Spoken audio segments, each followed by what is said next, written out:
Bienvenidos en el webinar sobre Arduino, pero antes de empezar me gustaría presentarme. Yo soy Martí Puig, CEO de Dword y llevo más de 10 años en el mundo de la educación y la formación, concretamente en el sector de la tecnología. Dword es una academia online de formación del sector tecnológico, con lo que englobamos programación, electrónica, impresión 3D, entre otros muchos temas.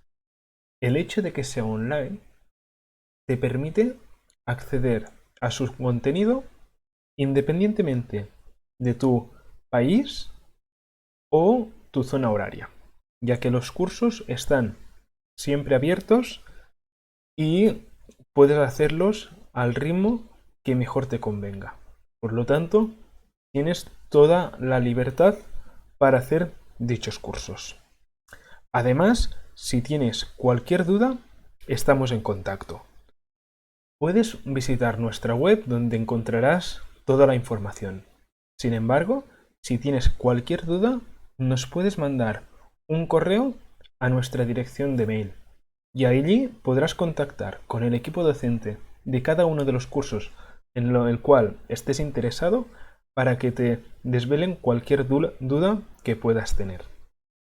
Además, como somos conscientes de que algunas veces la educación online puede ser un poco solitaria, hemos abierto una serie de redes sociales donde vamos subiendo contenido de valor y además, concretamente en Facebook, hemos creado nuestra comunidad, donde nuestros estudiantes y alumnos pueden compartir experiencias, proyectos y vivencias, con lo cual puede hacer más ameno tu estudio y no ser tan solitario como podría ser cuando estás solo en casa estudiando.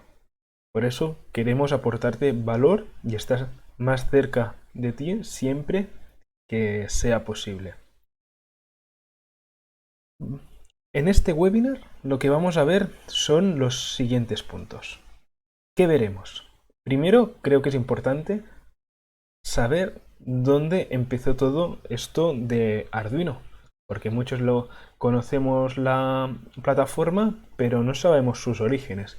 Y creo que si, si no es curioso, la verdad es que es entretenido conocer los orígenes de Arduino. Habrá mucha otra gente que habrá oído o escuchado hablar sobre Arduino. Sin embargo, no sabe para qué sirve y qué utilidades tiene. Entonces, aquí, en este punto, vamos a tratar sobre esto. Y sobre todo, cómo funciona es muy importante para así sacar el máximo provecho de esta plataforma. Y vamos a ver qué aplicaciones y qué proyectos podemos realizar. Para ir terminando, presentaremos algunas aportaciones de nuestros estudiantes y preguntas y cuestiones que hayáis tenido y nos habéis hecho llegar. Y después, para finalizar, una pequeña sorpresa antes de despedirnos. ¿Dónde empezó todo? Pues todo empezó en Ivrea, en el norte de Italia, en la universidad, donde en su momento estaban estudiando dos chavales, Massimo Banzi y David Cuartielles, en la carrera de electrónica. Básicamente, estos dos estudiantes se encontraron con dos grandes problemas. Y el principal era el costo económico que tenían los proyectos que les solicitaban los profesores en clase, ya que, como todos sabemos, la vida de estudiante puede tener muchas ventajas, pero la economía normalmente no es muy abundante. Y entonces, hacer frente a estos proyectos, debido a su coste, pues a veces les suponía un problema, ya que los componentes electrónicos eran muy caros. Y algunos compañeros suyos hasta se encontraban que no podían sacarse la carrera por este motivo, porque no podían entregar dichos proyectos. Entonces vieron que realmente estaban perdiendo estudiantes que eran capaces y tenían las habilidades suficientes, pero por un tema económico no podían sacar adelante sus estudios. Por otro lado, los proyectos electrónicos eran muy complejos en cuanto a cableado, componentes, conexiones. Y lo que hacían era que un pequeño proyecto ocupase o fuese muy voluminoso, con lo cual a lo largo de la carrera sus proyectos se iban acumulando en su pequeño piso de estudiantes. Y a la larga eso era un grave problema, ya que no sabían dónde meterlos. Entonces, viendo que estos dos problemas se repetían dentro de su grupo de clase, intentaron buscar una solución. Y de ahí salió Arduino. Arduino se instaló en una fábrica que había sido ocupada por la fábrica de máquinas de escribir de Olivetti. De ahí el azul de las placas de Arduino, como un guiño o pequeño homenaje a la antigua fábrica donde se instalaron. De aquí el motivo de este color típico y característico de Arduino. Pero bien, ¿para qué sirve Arduino? Arduino básicamente está pensado para desarrollar proyectos electrónicos de todo tipo. Desde automatizar circuitos, como puede ser abrir o cerrar persianas, abrir o cerrar puertas, luces, etc., accionar motores, servomotores o tomar datos, como por ejemplo puede ser una estación meteorológica en la cual de forma constante se están recolectando datos. O también proyectos de robótica. Proyectos de robótica los cuales han tenido mucho éxito en los centros educativos, ya que ha permitido crear una sinergia entre los diferentes grupos del centro, en los cuales los mayores diseñan y crean su propio robot mientras están aprendiendo sobre electrónica y programación. Y ese mismo robot, a posteriori, se utiliza para los más pequeños del colegio para empezar con la robótica educativa, con lo cual los propios centros están generando, los propios alumnos, su propio contenido y recursos.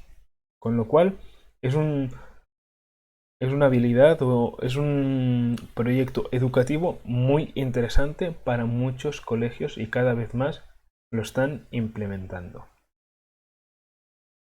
Pero bueno, empecemos por lo básico. Antes de ir a lo importante y a lo realmente interesante de Arduino, creo que es interesante empezar por lo básico. La electricidad. ¿Qué es la electricidad? Básicamente, todos conocemos los átomos, que es la unidad más pequeña con la que está creada la materia. Y a su vez, el átomo está compuesto por tres elementos. En su núcleo encontramos el neutrón y el protón. El neutrón es neutro, no tiene signo ni bipolaridad, y el protón es positivo. Y a su alrededor orbitan los electrones. Los electrones son negativos y es el que realmente nos interesa. Un átomo tiene diferentes órbitas a su alrededor en los cuales orbitan los electrones. La órbita más exterior se llama capa de valencia. Y en esta capa, en cada uno de los átomos, tiene que haber un número determinado de electrones en función del origen del átomo. Es decir, los átomos de hierro tendrán en su capa de valencia un número de electrones, los átomos de oro, pues en su capa de valencia tendrán otro número de electrones. Pero siempre con el mismo tipo de átomo tendrá que haber el mismo número de electrones en esta capa. Entonces, cuando hay una variación, los átomos lo que hacen es conseguir electrones o deshacerse electrones en función de lo que necesiten para así poder conseguir ese número objetivo o fijado de electrones. Por lo tanto, cuando lo que hacemos con la electricidad es desplazar esos electrones sobrantes hacia otro átomo vecino. Es decir, cuando un átomo tiene un exceso de electrones, lo que hace es mandarlos al átomo contiguo. Y ese hace lo mismo con el otro. Y esa sucesión de traspaso de electrones genera la electricidad. Dentro de la electricidad podemos encontrar señales analógicas y digitales. La analógica tiene un valor máximo y un valor mínimo.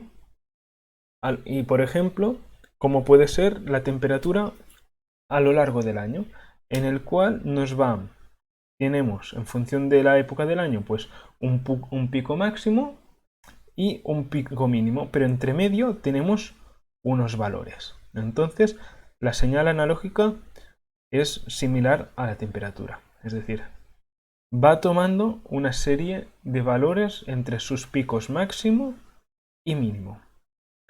Es importante reconocer la diferencia entre una señal analógica y digital porque ya lo veremos más tarde. ¿De acuerdo? Vuelvo a repetir. Una señal analógica tiene un valor máximo y un valor mínimo, pero también comprende todos los valores intermedios entre dichos puntos. Y la similitud más fácil es la temperatura a lo largo del año. En cambio, una señal digital solo tiene dos valores, 1 o 0, alto o bajo. Y entre estos dos valores no hay ningún valor más.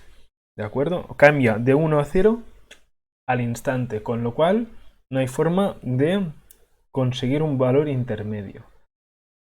Esto sería, por ejemplo, al igual que antes hemos hecho la similitud con la temperatura, esto podríamos asimilarlo con un interruptor que puede estar pulsado o no puede estar pulsado, o una luz que puede estar encendida o no. ¿De acuerdo? Es importante saber esa diferenciación para poder utilizar Arduino correctamente. ¿Y el voltaje? ¿El voltaje qué es? Básicamente, el voltaje se mide en voltios y es la diferencia de energía entre su polo positivo y su polo negativo. Como mayor sea la diferencia de voltios entre un punto y otro, más capacidad energética tendrá esta fuente de alimentación. Podemos hacer la similitud con una cascada. ¿Verdad que cuanto más alta es la altura de esta cascada, más fuerte caerá el agua en la parte inferior? Pues es un poco lo mismo con el voltaje. Cuanto mayor sea la diferencia de voltios entre el polo positivo y el negativo, más fuerza tendrá, más energía tendrá. Y debemos tener en cuenta esto, ¿de acuerdo? Porque siempre tendremos que alimentar los componentes en el voltaje que corresponda. Es decir, si un componente va a 5 voltios, lo tendré que alimentar a 5 voltios. Si va a 12, a 12. Y así sucesivamente. No puedo utilizar una batería de 12 para alimentar un componente que va a 6. Porque tendría lo que se llama una diferencia de potencial de 6 voltios. Ya que mi consumidor solo utiliza 6 y yo le estoy alimentando con 12. Como si ahí restamos los 12 menos los 6, me queda aún una diferencia de 6 voltios. Y estos voltios que me sobran, nadie los está consumiendo. Y entonces lo que estaríamos haciendo sería un pequeño cortocircuito, el cual nos puede provocar incendios o pequeños incidentes. Y esto es muy peligroso. Por otro lado, tenemos la intensidad, que la intensidad es el paso de electrones por un punto determinado del circuito durante un tiempo determinado. Es decir, cojo un punto del circuito y durante un segundo mido qué cantidad de electrones pasan por dicho punto. La intensidad se mide en amperios. Y finalmente tenemos la resistencia. La resistencia es cualquier consumidor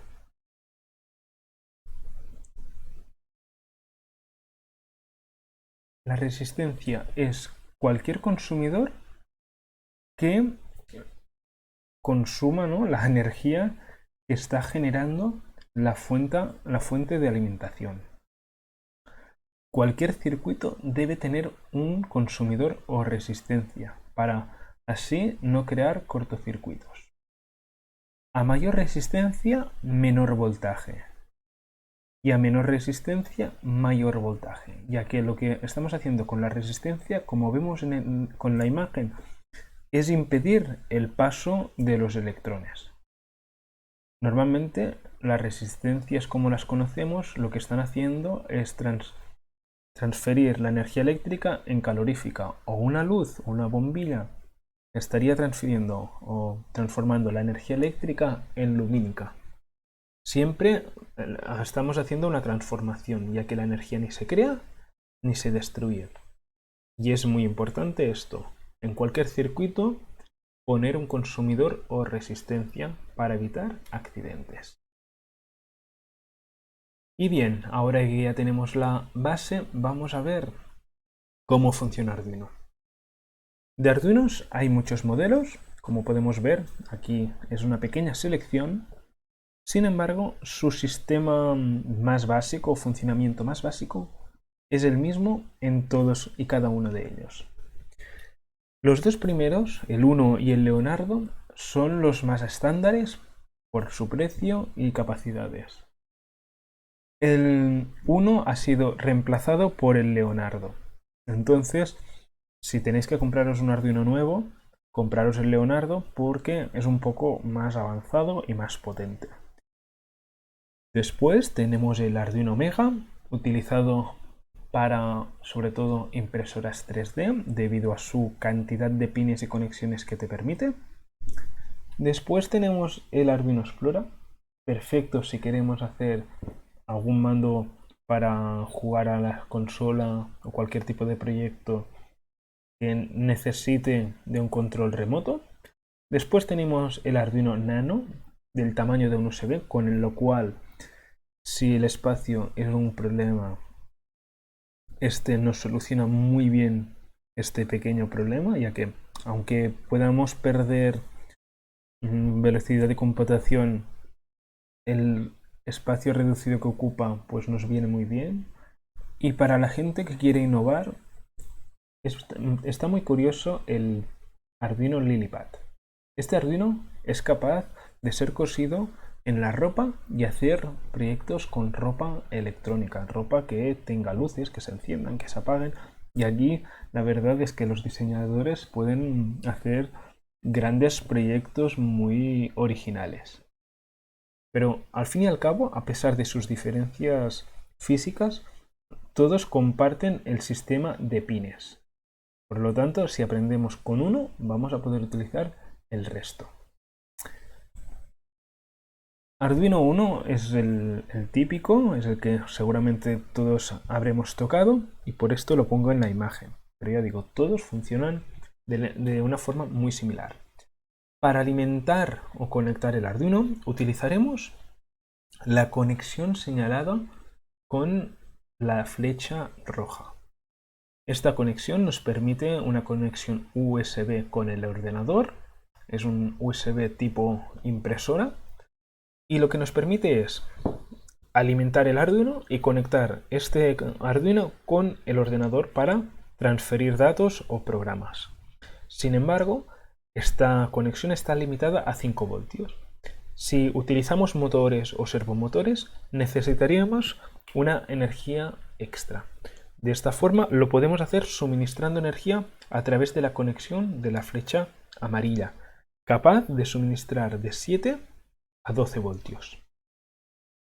Eso es imprescindible, ya digo, cuando estemos utilizando motores o servomotores, ya que los 5 voltios del ordenador serán insuficientes para alimentar este tipo de proyectos. Y podemos combinar, por supuesto, ambas conexiones o alimentaciones, ya que el propio Arduino es quien gestiona el tema de la alimentación y lo regula según le convenga. Además, la conexión de la flecha amarilla nos permite conectar baterías o pilas, por lo tanto podemos hacer proyectos móviles que no tengan que estar conectados físicamente o permanentemente a un ordenador. Posteriormente vamos a ver el tema de los pines. Básicamente los Arduinos tienen tres grandes bloques de pines. Empezaremos con el rectángulo rojo. Estos pines están centrados en la alimentación.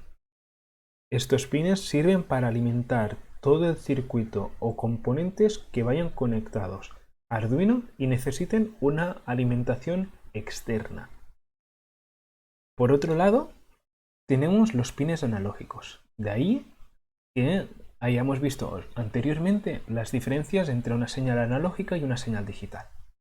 Por defecto, los pines analógicos están configurados como entradas, es decir, para conectar sensores.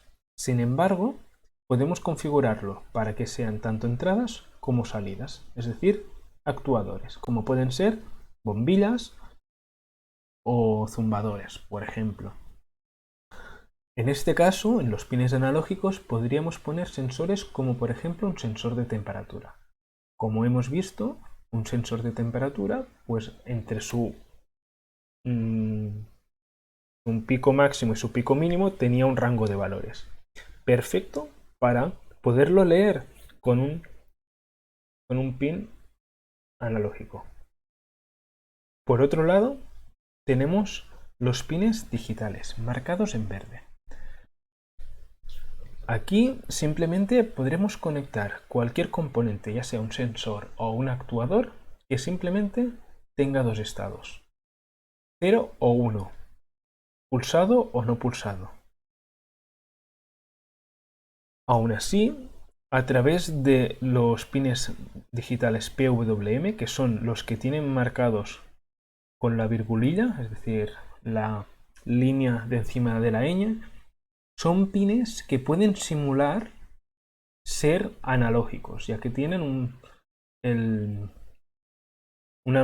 poco pues envidia de los analógicos y quieren asemejarse. Y entonces los pines que tienen estos signos, es decir, el 3, el 5, el 6, el 9, el 10 y el 11, podrían trabajar como si fueran analógicos, pero ya veremos cómo funcionan. A la hora de conectar componentes en el Arduino, debemos tener en cuenta su máxima capacidad de amperaje, que solo trabajan a 40 miliamperios cada uno de los pines. Entonces, debemos tenerlo en cuenta a la hora de crear nuestros proyectos. Arduino ha creado unos shells o escudos, los cuales son unas pequeñas placas que se equipan encima del Arduino para aumentar sus capacidades. Además, siempre están provistos de unos pines de forma que cuando los conectemos en los pines inferiores nunca los perdamos o inutilicemos. De forma que simplemente lo que estamos es a ganar capacidades. Por ejemplo, aquí sería un pequeño driver para motores, ¿de acuerdo? Ya que Arduino no es capaz de alimentar toda la potencia que necesitan unos motores. Entonces, debemos de intercalar un driver, que es una placa que lo que hace es alimentar directamente con un circuito de potencia los motores, y a través del Arduino lo que estamos haciendo es la parte lógica, es decir, la gestión de estos motores, cómo tienen que funcionar. Pero con estas regletas lo que estamos haciendo es evitar que toda la potencia y todo el amperaje y voltaje que necesitan los motores no pase por el propio Arduino, ya que lo quemaría. Y en cambio Arduino solo gestiona estos motores. O, por ejemplo, si necesitamos conexión a Internet, podemos comprar esta shell que nos da conexión a Ethernet, aunque ahora ya existen modelos de Arduino con Internet incorporado. Pero si queremos utilizar algún Arduino que tengamos por casa y no tiene la conexión a Internet, podemos utilizar esos shells. Y bien, proyectos podemos hacer muchos. Drones, robótica educativa, proyectos musicales, sensores, estaciones meteorológicas, lo que os guste. Sin embargo, debemos tener en cuenta que Arduino es un sistema secuencial, es decir, solo ejecuta una acción cada vez. Y eso lo debemos tener en cuenta porque eso nos puede suponer un cuello de botella. Y si necesitamos mucha velocidad o rapidez, puede ser que Arduino no sea la mejor plataforma para basar nuestros proyectos. Sin embargo, si no llegamos a estos límites, Arduino es muy versátil y nos puede permitir hacer muchos proyectos. Por ejemplo, los drones, si los hacemos de código abierto, la placa que utilizan está basada en Arduino. A pesar de que la apariencia sea diferente, al final la base es la misma. Podemos hacer vehículos autónomos. Podemos hacer pues que nos controle la corriente que entra y sale de una máquina. Podemos llegar a hacer PLCs para entornos industriales. Al final, la imaginación es nuestro límite. ¿De acuerdo? Nuestra imaginación y la velocidad de respuesta, ya que es lo que os comento. Hay pequeños handicaps o pequeñas limitaciones que tiene Arduino, pero que si no llegamos a dichos límites no nos va a importar. Y bien, ¿qué software podemos utilizar? Básicamente vamos a utilizar el IDE de Arduino, que es el entorno de desarrollo, que podemos descargar de forma totalmente gratuita desde la propia plataforma web de Arduino. O también podemos utilizar el entorno de desarrollo online que se encuentra en la propia web, con lo cual podemos programar Arduino sin tener que descargarnos ni instalar nada en nuestro ordenador. Por otro lado, si queremos hacer pruebas y circuitos y diseños, podemos utilizar Tinkercad y Fritzing. Tinkercad en origen era una plataforma basada o enfocada más en la impresión 3D. Sin embargo, desde hace poco han incluido una extensión que se llama Circuits, la cual te permite crear circuitos, en el cual también podemos utilizar la plataforma Arduino, y aparte de crear los circuitos, nos permite simular su funcionamiento. Entonces podemos verificar si las conexiones y la configuración es correcta antes de hacerlo físicamente y poder romper algún componente. Y por último tenemos la herramienta Fritzing. Esta herramienta simplemente nos permite generar circuitos sin la opción de simularlos, pero a la hora de crear circuitos y esquemas es una herramienta muy potente, pero tiene el problema de que no permite la simulación. El IDE de Arduino, ya os digo, es el programa que vamos a utilizar para poder programar nuestro Arduino. Cualquier Arduino nos sirve. Arduino básicamente se basa en tres grandes bloques. Primero, lo que vamos a hacer es indicarle qué componentes le hemos conectado y dónde. Tendremos que realizar o crear una variable.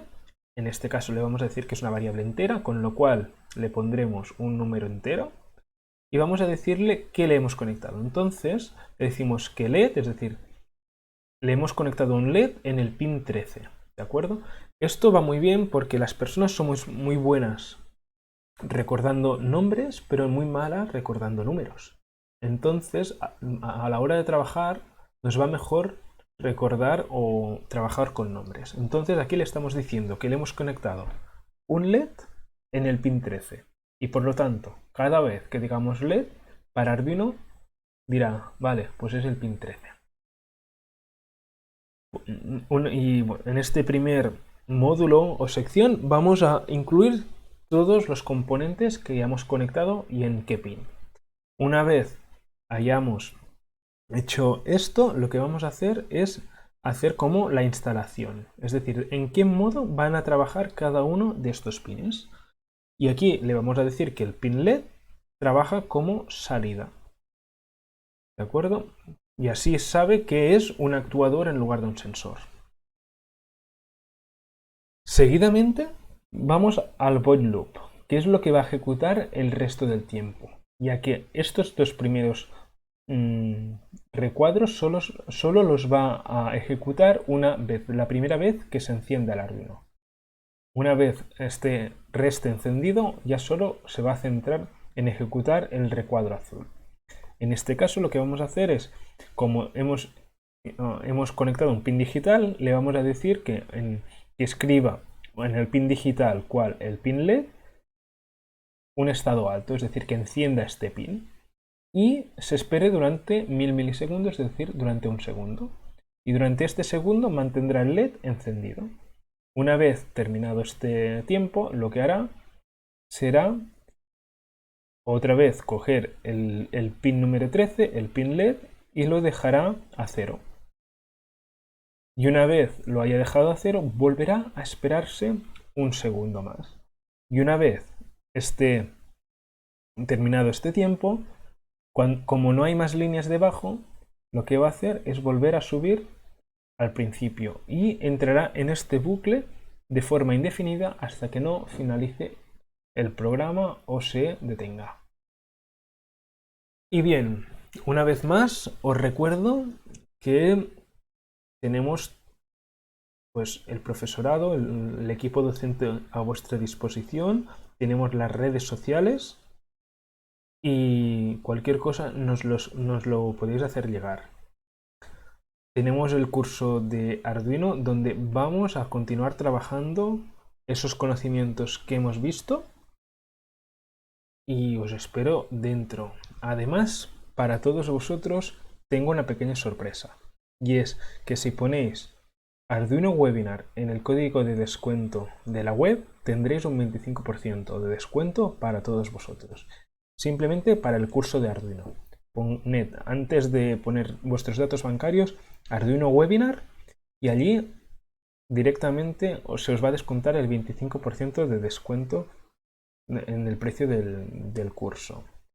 Y simplemente muchas gracias por vuestra atención y quedamos todo el equipo a vuestra disposición para cualquier tema. Nos podéis hacer llegar vuestras consultas en el mail de info@digward.tech. Nos podéis seguir en la cuenta de Instagram o en la comunidad de Facebook. Os esperamos y espero que os guste el curso. Hasta la próxima.